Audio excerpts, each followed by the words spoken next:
Mesdames et messieurs, bonjour. Soyez les bienvenus pour cette nouvelle édition de notre journal de 15 heures au sommaire de l'actualité.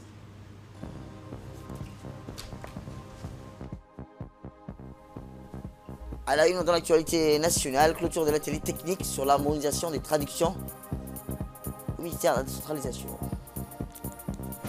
Et enfin, dans l'actualité internationale, en Afghanistan, les États-Unis prévoient de retirer toutes leurs troupes d'ici au 11 septembre prochain. C'était les titres. Ramadan Karim, le président de la République, M. Ismaël Marguerite, a reçu un message de félicitations du sultan d'Oman, Haytham bin Tariq, à l'occasion du mois béni du Ramadan. Le sultan d'Oman a exprimé ses vœux de bonne santé et de bonheur au président de la République ainsi qu'au peuple de Djibouti et le monde arabe, de progrès et de prospérité. Le président anglais a également reçu un message de félicitations similaire au vice-premier ministre du sultanat d'Oman, M. Fahad Mahmoud Al-Saïd.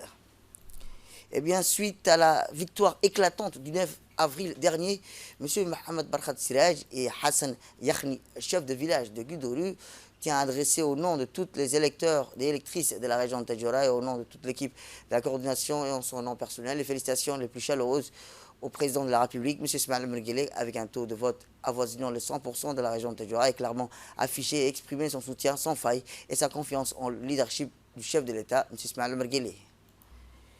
Je vous disais dans le titre, la directrice de la direction prospective des développements territorial du ministère chargé de la décentralisation, Mme Ferdousa Ahmed Ali, a présidé hier dans la salle de conférence de l'Institut des études politiques et diplomatiques du ministère des Affaires étrangères la cérémonie de clôture des travaux d'un atelier technique sur l'harmonisation des traductions d'un nouveau corpus, des termes couramment usités dans leur communication par le secrétariat d'État chargé de la décentralisation et les ministères sectoriels organisés par le secrétariat d'État à la décentralisation. Cet atelier a groupé un panel riche et diversifié des participants. Il faisait suite au premier tenu de 2017 qui s'était traduit par la publication d'un fascicule de 160 termes de décentralisation en français, afar et en somalie.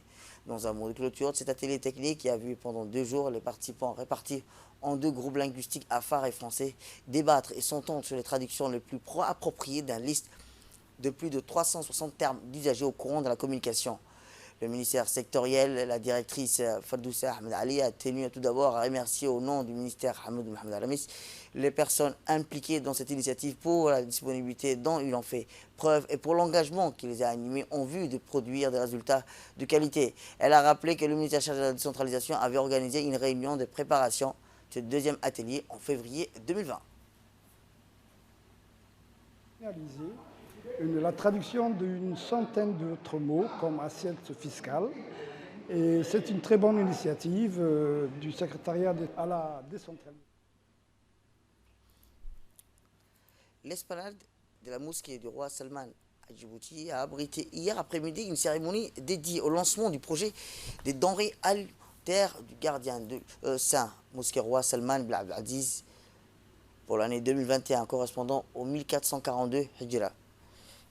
La cérémonie d'inauguration s'est déroulée en présence du consul de l'ambassade du Royaume d'Arabie Saoudite à Djibouti, M. Abdallah Saïd Al-Khamdi, représentant de l'ambassadeur du gardien de sa mosquée à Djibouti, ainsi que l'attaché religieux par intérim Yasser Hamdan Al-Hakmi et l'imam de la mosquée du roi Salman, Cheikh Ahmed Yassine Ali. Environ 600 familles pauvres et à faible revenu ont bénéficié de ce soutien social dans la ville de Djibouti et de la commune de Belbela. Rappelons que le Royaume d'Arabie Saoudite met en œuvre chaque année ce projet caritatif au cours du mois béni de Ramadan.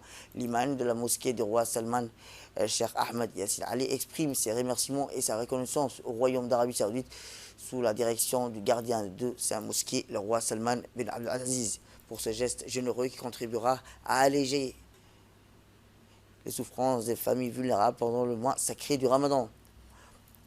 Le Cheikh a rappelé qu'aujourd'hui nous distribuons 600 paniers alimentaires et des familles simples à la ville de Djibouti et de la commune de Balbala. Cette initiative annuelle reflète la solidarité du gardien de lieux saints et son gouvernement en faveur de la République de Djibouti, en particulier les plus segments nécessiteux, a ajouté le Cheikh Ahmed Yassine Ali. Il a saisi cette opportunité pour adresser ses vives félicitations au président de la République, M. Ismaël Marguerite, à l'occasion de sa réélection à la présidence du pays pour un nouveau mandat de 5 ans. Il a noté que ces centaines de familles les plus démunies de la région ont bénéficié aujourd'hui des projets denrées alimentaires du gardien de le Saint-Mosquée pour l'année 2021. Et pour sa part, le consul de l'ambassade du Royaume d'Arabie Saoudite, Sirid Al-Hakni, a prononcé un bref discours en exprimant d'emblée son grand bonheur de participer à la cérémonie de distribution des 600 paniers alimentaires intégrés aux nécessiteux. Ce geste rentre dans le cadre du programme de denrées alimentaires du gardien de le Saint-Mosquée pour le mois béni de Ramadan pour l'année 1442 Hijra, offert par le ministère saoudien des Affaires islamiques de l'orientation, a ajouté M. Al-Hakni. Et dans l'actualité internationale, le gouvernement de Joe Biden a annoncé hier que toutes les troupes américaines quitteraient l'Afghanistan sans condition d'ici le 11 septembre pour le 20e anniversaire des attentats de 2001 aux États-Unis. Malgré des craintes d'un retour en force des talibans, le président américain avait prévenu qu'il serait difficile de respecter la date butoir du 1er mai prévue pour le retrait dans un accord conclu par son prédécesseur Donald Trump avec les insurgés.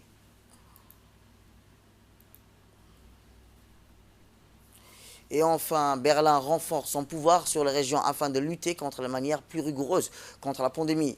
La chancelière allemande Angela Merkel avait adopté au Conseil des ministres un projet de loi qui automatisait et harmonisait les restrictions sur tous les territoires. Ce mécanisme doit notamment permettre d'imposer des couvre-feux nocturnes aux Länder qui présenteraient un taux d'incidence supérieur à 100 pendant 3 jours. C'est la fin de cette édition. Merci à vous de nous avoir suivis. Restez avec nous pour la suite de nos programmes télévisés.